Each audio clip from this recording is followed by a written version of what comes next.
Please, somebody just call the police. My feels have just been violated. Like, seriously, this is why we should have had a 2-episode premiere. What a cliffhanger this would have been. The spirit told me that I would find somebody here. Is that you? Beats me, you crazy bitch! I'm just a blind old lady that lives by the bayou. You gotta dig a little deeper. Find out what you need. Blue skies and sunshine guaranteed. The title of this episode is called Korra Alone, which is a reference to an episode in The Last Airbender called Zuko Alone, which follows the same format of the character in a solo journey having flashbacks. In this case, the flashbacks are in the 3-year gap, and they're filling us in on what happened to Korra, or what Korra went through. Her friends write her letters, right, to keep in touch with her. I have to say this though, Mako's letter sucked so much. It was like, okay, I understand why she's writing to Asami instead of Bolin and Mako. Mako pretty much wrote her a police report.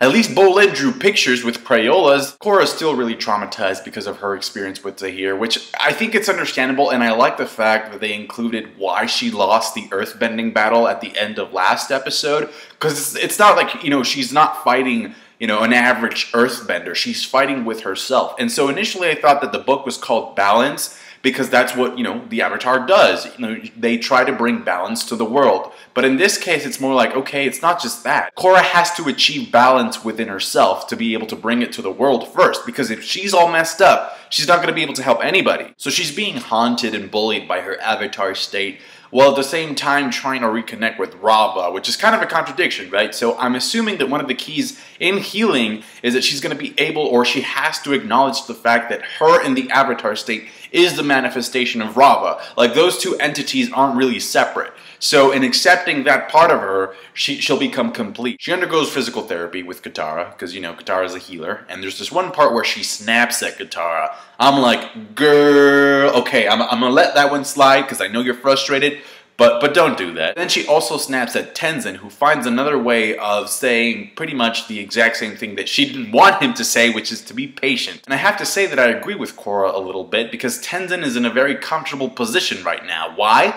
His oldest daughter is the leader of the Airbender nomads. Tenzin has it real good right now. Korra had to work hard and train herself to regain the ability to walk, okay? And it's such a basic human function that we all take for granted. A lot of us do anyway.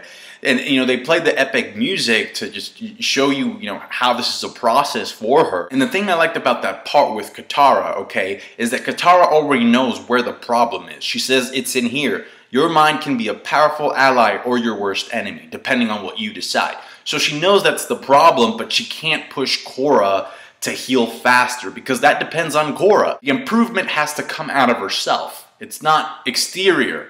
There's something inside that needs fixing. And, you know, initially, it kind of seemed like it was, oh, it's about my disability. I can't walk, therefore I'm frustrated. We find out that's not the case, because even after she regains the ability to walk, she's still getting her ass beat. The mind is ruling over the body, and if your body is healthy but your mind isn't, it's not going to work. Vice versa too. So even though she knows she has a responsibility and she has things to do, because she even tells Tenzin, what Kuvira is doing, that should be me. I should be the one working to stabilize the Earth Kingdom.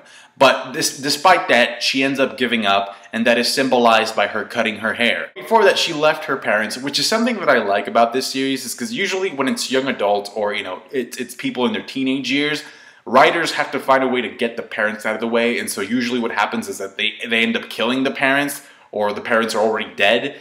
Korra is different, you know, the parents have been there from the beginning and they're still there, so I appreciate that. You don't need to kill a character's parents to have them go on a solo journey, you know, that's part of becoming an adult, that you realize that your parents can only help you so much. She travels the world to try and find an answer. She doesn't get it. She even goes to the Tree of Time, and a spirit that wants to help her turns into a puppy and leads her to the swamp. And I have to say that even though it was the little puppy spirit that led her to the swamp, it was her own Avatar state projection that led her to Toph, which is where I think she's going to find an answer. I thought it was a really good touch to see both Katara, Toph, and Aang, a picture of Aang anyway, in the same episode, you know, because of the nostalgia. I also think it's important to remember that Toph's first appearance ever in the show was in the swamp. Because remember, Aang needed to find an earthbending master, and so they were in the swamp, And Aang saw her, and he's like, oh shit, like, this is the person that I need to find. Toph is my favorite character. I know I say it over and over again. My favorite character from Avatar The Last Airbender, up there with Zuko and Iroh for best characters of the entire thing. But yeah, I can't wait to see what they talk about. She still has that, you know, that feisty sense of, like, entitlement, like, I don't know, like, and she she let herself go, you know, and Toph has never really cared about appearances because she's blind. So she kind of, I'm not gonna lie, she kind of looks like a fucking crazy witch, but she's still Toph, and it's her, and it's amazing, and I can't wait to see what happens. I love this episode to death. Thank you so much for watching. It was just a great episode of Korra, and even though it was flashback, but it was well done flashback, and then, you know, the ending is just it just blew everything out of the water. Thank you so much for watching. Like the review if you did. Subscribe to my channel for more Korra reviews, and tell me your thoughts in the comment section below.